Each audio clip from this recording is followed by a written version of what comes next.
homeless rate is high here in America, but where's your local community pastors? Where are they? Where are they? We out here, where are they? Where are they?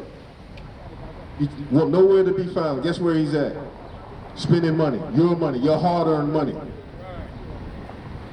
10% of your earnings you give to your pastor. And out of that 10% that all of the members of his church give him, you come through adversity, you can't get any of it back. Well, you know, Sister Darlene, you know, we want to help you, and we understand the plight that you're in, but you know, if we help you, we got to help everybody else. Well, that's your damn job. The church is supposed to be for the community. That's what I thought.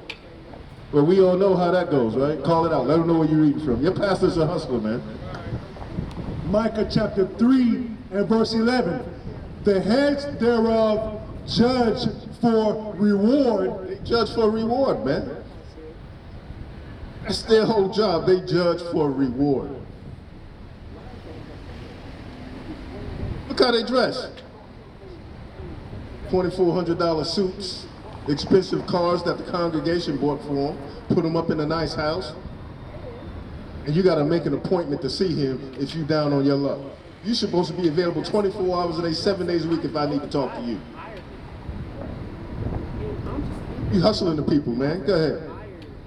The heads thereof judge for reward, and the priests thereof teach for hire. So they teach for money.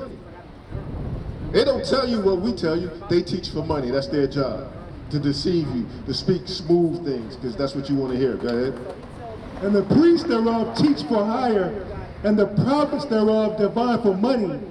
Yet will they lean upon the Lord and say, it is not the Lord among us?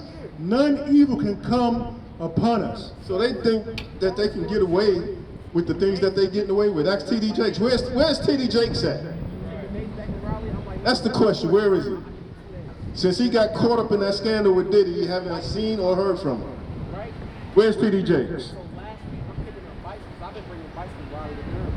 Number one, he's the top earner of the mega church pastors. T.D. Jakes is number one as far as earnings. I think Creflo Augustus Dollars is number two. I think Jamal Bryant is number three. Those are the top three earners in the black mega churches. Top three. But where's T.D. Jakes? Where is he? He was faggoting it up with P. Diddy, and the Most High exposed this faggot ass like we're supposed to do. And these are the people that you follow. Those are the people that you follow, that they set these people up for you to follow. Why? Because they know they're set up to deceive you and not give you what's right, not tell you the truth, lie to you. And this is what these people do. Because the elite set them up. They set up by the elites, the international banking families. Yes, that's right. Kenneth Copeland. All of them are set up by the elite. But yet, these are the people that you follow, that they set these people up as leaders. They're not leaders. They leeches. They vampires. They're here to take advantage of you, and they do a very good job of it. Go ahead, brother. This is Titus chapter 1 and verse 10. For there are many unruly and vain talkers and deceivers, especially they of the circumcision. Talking about the black pastors, so-called black pastors that we look up to, that our people look up to, excuse me. That's who it's talking about. The T.D. Jakes, Creflo Augustus Dollar Jr., Reverend Al Sharpton, all these phonies amongst our people. Louis Farrakhan, how could I forget about him? Bunch of phonies, every last one of them. Go ahead. For there are many unruly and vain talkers. They vain talkers. They speak well. They say smooth things. They get people to believe in their message. Go ahead. Well, there are many unruly and vain talkers and deceivers. And deceivers. That's their main job, is to deceive the people. They're very good at it. Very good. And you listen to a lot of the mega church pastors and even some of these local pastors. You got to take a back seat. Like, man, this guy's clever. He don't speak on the Bible, but he speak on other things, and you like, man, this guy is sharp. And that's how he get people. That's how they fall into his tricks. Because he's cunning. Go ahead. For there are many unruly and vain talkers and deceivers, especially they of the circumcision. Those are the Israelite community. That's what they do, man. Set up to deceive. Go ahead. Especially they of the circumcision, whose mouths must be stopped. So the Most High said, Creflo Augustus Dollar Jr., he must be stopped. T.D. Jakes, Most High already stopped him. Jamal Bryant must be stopped. Juanita Bynum must be stopped. All these phony pastors amongst our people, they must be stopped. It's not hard, it's not rocket science to understand. The Bible is a real book when it's taught the right way. They must be stopped with the lies. Tell our people the truth. Tell them that they're Israelites. Tell them what's about to befall on America. Famine, pestilence. They're not telling the people that. They're not warning the people. Go ahead. Whose mouths must be stopped, who subvert whole houses, teaching things which they ought not. So they teach things of what they ought not. Because they're not telling our people the truth. They teach things they ought not.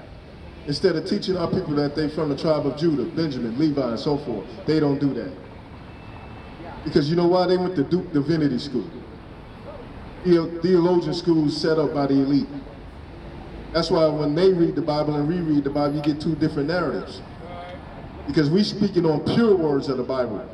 Not the fluff they teach you in divinity school. First thing a Baptist preacher tell you, God loves everybody. Where is that written in the Bible? Where is that written in the Bible? God don't love everybody. God loves only the 12 tribes of the nation of Israel. God is prejudiced. He's only dealing with the nation of Israel and the Israelites only. So that's a bunch of damn lies that the Christian church put out. God loves everybody. You won't see that nowhere in the Bible. You're a bunch of damn fools because you follow after your local pastor who's a hustler, getting your money. I've seen more whores in the Christian church than I've seen in a nightclub.